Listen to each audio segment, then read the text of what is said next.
Hello my dear students, आप लोगों का इस नए वीडियो में स्वागत है। इस वीडियो में मैं आप लोगों को क्वेश्चन नंबर 12 से स्टार्ट करूंगा। ठीक है, क्वेश्चन नंबर 12 में है, ये जो है आपको क्वेश्चन है, ये लास्ट ईयर क्वेश्चन एग्जाम में पूछा था। मतलब ये एग्जैक्टली नहीं था, एग्जैक्टली जो क्वेश्चन था वो था आपका इलस्ट्रेशन का। तो उसमें भी जो टॉपिक्स होंगे वो भी मैं आपको समझा दूंगा, उसका आपको टेंशन लेने की जरूरत नहीं है। लेकिन फिलहाल पहले इसको कवर अप कर लेते हैं। इस क्वेश्चन में कैसा है कि आपको ऑलरेडी ट्रेडिंग अकाउंट में प्रॉफिट एंड लॉस अकाउंट दिया हुआ है, ऑलरेडी एक बैलेंस शीट दिया हुआ है। अब इस पे से आपको बोला है कि आपको फिर से अकाउंट बनाना है एज कुछ मिस्टेक्स पता चली थी। ठीक है, तो ऐसे क्वेश्चंस में क्या होता है, नॉर्मली बच्चे प्रैक्टिस कम करते हैं। नॉर्मली वो क्या सिंपल वाले ज्यादा प्रैक्टिस करते हैं, ट्रायल बैलेंस होगा उसमें से एडजस्टमेंट होगा, एडजस्टमेंट को सॉल्व करना, वैसे वाले क्वेश्चंस वो लोग ज्यादा करते हैं। तो ये वाले क्वेश्चंस को टैकल कैसे करना है वो ध्यान से सुनना। सबसे पहले तो इस क्वेश्चन को भी नॉर्मली समझोगे जैसे हमने बाकी के क्वेश्चंस को समझा था। इससे बेनिफिट ये होगा कि आपको सॉल्व करने में इजी रहेगा। तो स्टार्ट करते हैं, फिर मैं आपको समझाते जाऊंगा जो भी होगा, तो जिससे आपको कोई डाउट ना रहे मन में। तो यहाँ पे देखो क्वेश्चन में लिखा हुआ है 5% interest on capital is not calculated.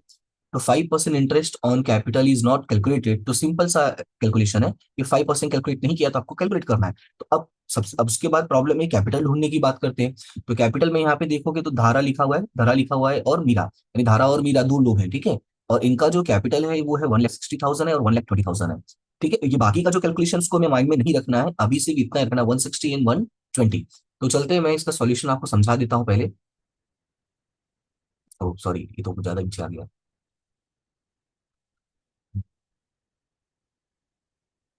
ठीक है, देखो ये इंटरेस्ट ऑन कैपिटल यहाँ पे देखो क्लियरली मेंशन किया है मैंने, इंटरेस्ट ऑन कैपिटल जो है वो कितना है, 5% है। और धारा और मीरा, तो यहाँ पे 1,60,000 है और यहाँ पे कितना, 1,20,000। 160 का 5% करोगे तो 8,000 होगा, और 120 का 5% करोगे तो 6,000 होगा। क्लियर है इतना। अब एंट्रीज जैसे मैंने बताया था वैसे ही याद रखना है। क्या याद रखना है कि कैपिटल ऑलवेज क्या होता है, क्रेडिट होता है। तो पहले तो credit side of capital account चला जाएगा, और यहाँ पे अगर क्रेडिट साइड में होगा तो यहाँ पे कहाँ पे हो जाएगा, डेबिट साइड में। ठीक है, ये डेबिट साइड में। क्लियर है इतना किसके, प्रॉफिट एंड लॉस अप्रोप्रिएशन की। इन सेम वे अगर आपको याद रखना है इसमें कि अगर इंटरेस्ट ऑन कैपिटल यहाँ पे जैसे मीरा का है, तो मीरा का सबसे पहले कहाँ जाएगा, क्रेडिट साइड में जाएगा। तो यहाँ अगर credit side of capital account होगा तो यहाँ पे क्या हो जाएगा, debit side of profit and loss appropriation account. और जो परसेंटेज है वो 5% ही, अमाउंट तो कैलकुलेट करके मैंने समझा ही दिया कैसे है। ठीक है, अभी चलते हैं नेक्स्ट एडजस्टमेंट में। नेक्स्ट में क्या मेंशन है, नेक्स्ट में है 10% depreciation on building is to be provided. तो यहाँ पे अगर आप चेक कर लो बिल्डिंग कितने का, तो बिल्डिंग है 2,40,000 का। अब 2,40,000 पे आपको कितना प्रोवाइड करना है, 10% प्रोवाइड करना है। सो 2,40,000 का 10% कितना हो जाएगा, 24,000 हो जाएगा। ठीक है, अब ध्यान से सुनना, 2,40,000 का 10% कितना हो जाएगा, 24,000 हो जाएगा। और डेप्रिसिएशन की एंट्री हम लोगों ने कितनी बार की है, इसलिए यहाँ पे मैंने लिखा नहीं, फिर भी मैं आपको बता देता हूँ। सबसे पहले आपको क्या करना, बैलेंस शीट के एसेट साइड में जाओ। कहाँ जाओगे, बैलेंस शीट के एसेट साइड में। बैलेंस शीट के एसेट साइड में जाओगे, वहां पे क्या लिखोगे, बिल्डिंग। और बिल्डिंग की जो वैल्यू है वो कितनी है, 2,40,000। सो 2,40,000 फिर यहाँ पे लिखोगे माइनस डेप्रीशिएशन। और डेप्रीशिएशन में कितना लिखोगे, 24,000। फिर जो रिमेनिंग अमाउंट होगा वो यहाँ पे आ जाएगा आपका 2,16,000। ठीक है, ये हो गया आपका एक एंट्री। सेकेंड एंट्री कहाँ जाएगा, सेकेंड एंट्री जाएगा आपका प्रॉफिट एंड लॉस के डेबिट साइड में। और वहां पे क्या लिखोगे, बिल्डिंग डेप्रीशिएशन, क्या लिख देना, बिल्डिंग डेप्रीशिएशन या डेप्रीशिएशन ऑफ बिल्डिंग। अमाउंट कितना हो जाएगा, 24,000। ठीक है, तो यहाँ पे डीईपी लिख देता हूँ शॉर्ट में, तो आपको याद रहेगा। तो इस तरीके से आपको इसकी एंट्री जो है वो पास ऑन करनी है। और इसमें अगर आप नोटिस करोगे तो कोई पुराने वाले का या हम लोगों ने उसका जो है उसमें कोई प्रॉब्लम हमें, अरे यार एक सेकंड ना, ये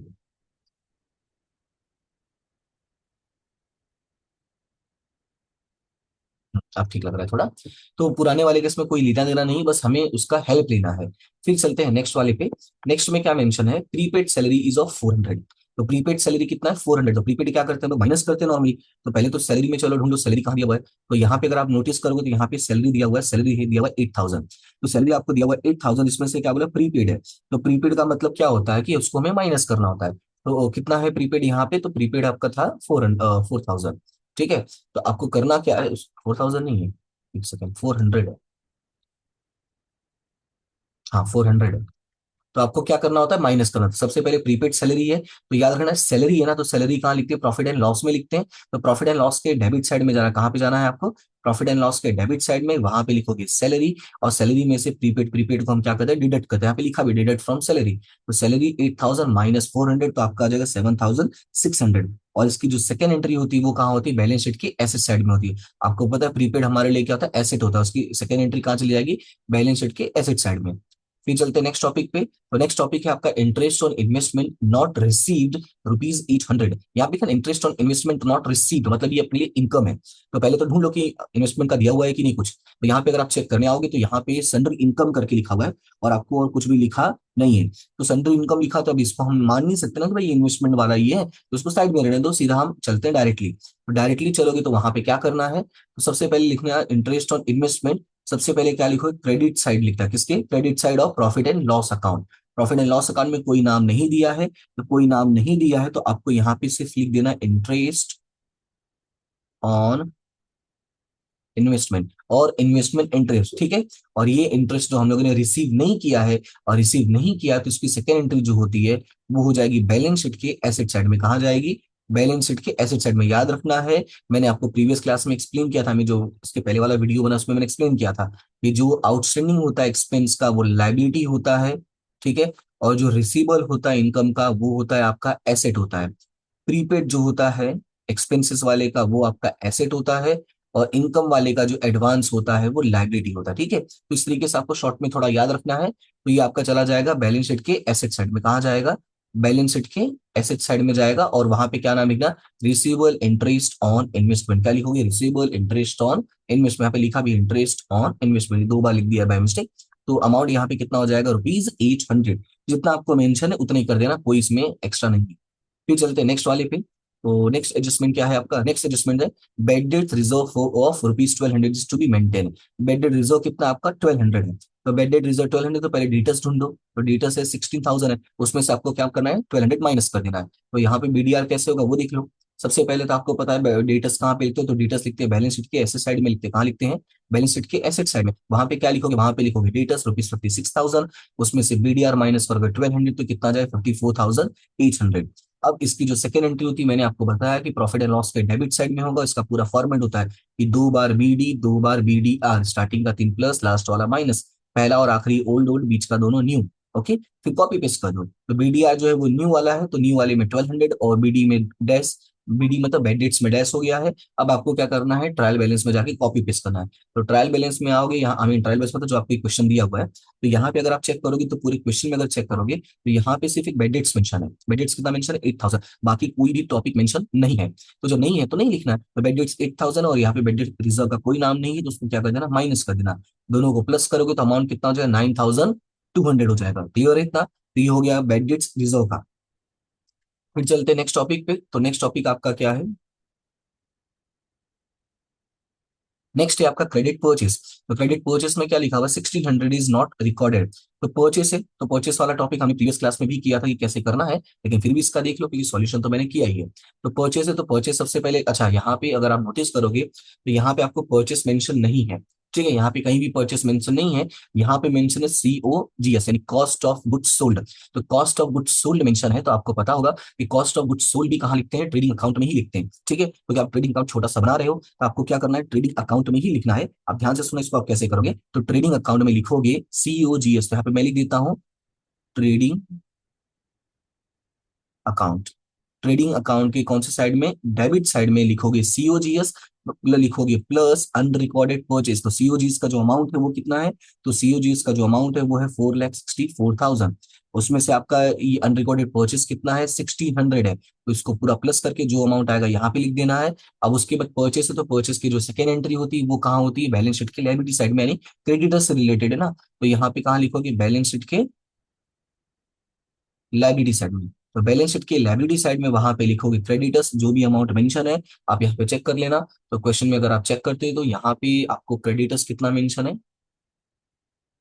यहाँ पे क्रेडिटर्स है 32,000। तो 32,000 दिया ही हुआ है, यहाँ पे लिखा है मैंने, उसमें लिखा अनरिकॉर्डेड परचेस ₹1600, दोनों को ऐड करोगे हो जाएगा 33,600। तो इस तरीके से आप क्रेडिट परचेस की एंट्री कर देनी है।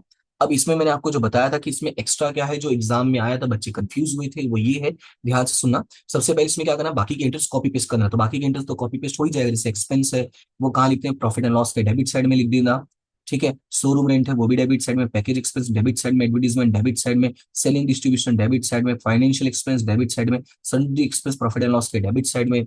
उसके बाद टैक्स इंश्योरेंस है तो वो भी डेबिट साइड में, प्रॉफिट का कोई लेना देना नहीं है, एज हम लोग दोबारा बना रहे हैं, इसको कैंसिल कर देना। उसके बाद क्रेडिट साइड का चेक कर लो, तो बाय सेल्स है तो सेल्स आपका ट्रेडिंग के डेबिट क्रेडिट साइड में जाएगा, सन्ड्री इनकम है तो प्रॉफिट एंड लॉस के क्रेडिट साइड में, बैड डेट्स रिटर्न है तो वो भी कहाँ जाएगा, क्रेडिट साइड में। ठीक है, उसके बाद यहाँ पे आते हैं एसेट वाली की, ये जो बैलेंस शीट है, तो बैलेंस शीट में कैपिटल की एंट्री तो कैपिटल में ही लिख देना। उसके बाद नेट प्रॉफिट है तो उसका कैंसिल कर देना, इसका कोई लेना देना नहीं है, इसका भी कोई लेना देना नहीं बचेगा। ड्रॉइंग कहाँ लिखते हैं, ड्रॉइंग लिखते हैं डेबिट साइड में, तो डेबिट साइड में लिख देना। फिर यहाँ पे कैपिटल है तो कैपिटल का भी सेम ही, कैपिटल के क्रेडिट साइड में। नेट प्रॉफिट का लेना देना नहीं, इसको कैंसिल कर देना, इसको भी कैंसिल कर देना, ये भी कहाँ जाएगा, डेबिट साइड में। उसके बाद आपका क्रेडिटर्स तो हो ही है लाइबिलिटी साइड में, बिल्स पेबल भी कहाँ जाएगा, लाइबिलिटी साइड में। बाकी का तो एसेट ही है, तो बाकी का सारा कॉपी पेस्ट कर देना एसेट साइड में, तो हो गया। और आज पे इसमें कुछ करना नहीं है। जो एग्जाम में कंफ्यूजन हुआ था वो मैं आपको समझा देता हूँ। इस वाले क्वेश्चन में अगर आप देखोगे तो यहाँ पे एक टॉपिक मेंशन है कि प्रॉफिट एंड लॉस एप्रोप्रिएशन कितना 3:2 है, ध्यान से सुना। इसमें ये मेंशन है कि प्रॉफिट एंड लॉस का रेशियो कितना 3:2। तो जब आप दोबारा अकाउंट बनाते हो तो दोबारा जो प्रॉफिट आता है उसका जो भी अमाउंट होगा उसको कौन से रेशियो में डिस्ट्रीब्यूट करना है, 3:2। इसमें मेंशन है इसलिए इसमें मिस्टेक नहीं हुआ है। लेकिन जो आपका इलस्ट्रेशन वाला क्वेश्चन आया था एग्जाम में, उसमें मेंशन नहीं है, वो मैं आपको दिखा देता हूँ। ये रहा। हाँ ये देखो, ये वाला आया था लाभ और शुभ वाला। इसमें देखोगे तो कहीं पर भी profit and loss ratio mention नहीं है।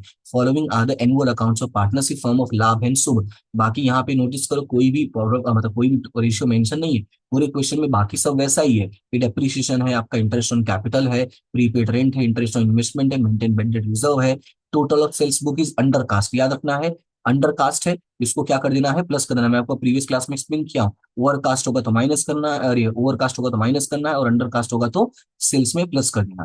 फिर परचेस ऑफ 800 तो सेम एंट्री, यानी देखोगे तो सारे एडजस्टमेंट सेम है।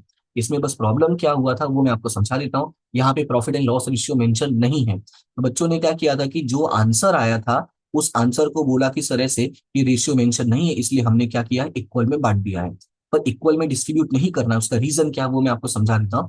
इन लोगों ने यहाँ पे already profit and loss distribute किया हुआ है, तो अगर आप देखोगे तो यहाँ पे कोई ना कोई रेशियो यूज किया, ये इक्वल नहीं दिख रहा है। तो इक्वल होता तो यहाँ पे ये 38,000 है, और 38 होता तो 1919 होता ना, ये 19 × 38 होता है, तो ये 1919 होता है, लेकिन 1919 नहीं, इसका मतलब इक्वल रेशियो यूज नहीं किया है। तो क्वेश्चन ये यहाँ पे कौन सा रेशियो यूज किया। अब तो रेशियो कैलकुलेट करने मत बैठ जाना, तो यहाँ पे क्या कर देना, ऐसे लिख देना 228:152, मतलब ये दो जीरो बस कैंसिल कर देना। 228:152, और इसका जो टोटल आएगा वो कितना आएगा, 380 आ रहा है, राइट। तो जो आपका रेशियो हो जाएगा वो क्या हो जाएगा, 228:152, मतलब जो भी अब आंसर आने वाला है उसमें उसको जो है वो इस रेशियो में डिस्ट्रीब्यूट कर देना, ये याद रखना है बस। कौन से रेशियो में डिस्ट्रीब्यूट कर देना, ये जो रेशियो कैलकुलेशन यहाँ पे दिखेगा इसी रेशियो में डिस्ट्रीब्यूट करना है। यही क्वेश्चन जो है वो लास्ट एग्जाम में आया था, और बच्चों ने थोड़ा बहुत जो मिस्टेक किया था वो इसी में किया था, इसलिए यहाँ पे मैंने इसको समझा दिया है। ये थोड़ा सा आपको ध्यान रखना है, क्लियर हुआ इतना। तो फिलहाल अभी के लिए इतना ही, बाकी के जो क्वेश्चन वो मैं स्लोली स्लोली थोड़ा थोड़ा करके मैं आपको समझा दूंगा, इसलिए बाकी का प्रिपरेशन करते रहो। बाकी कोई डाउट रहता तो आप मैसेज कर देना, क्योंकि क्लास भी है, सब कुछ है, स्कूल का भी वर्क देखना है, तो इसलिए थोड़ा टाइम मैनेज करना पड़ रहा है। बाकी आप जैसा हो मुझे बताते रहोगे तो मैं आपको जो है मैसेज में या वो जो जैसे पॉसिबल होगा वैसे मैं आपको डाउट सॉल्व करवाते रहूंगा। ठीक है, टेलीग्राम पे भी आप मैसेज कर सकते हैं, वहां पे भी मैं आपको समझा दूंगा। ठीक है, फिलहाल अभी के लिए इतना ही, मिलते हैं नेक्स्ट वीडियो में, तब तक के लिए thank you so much and have a good day.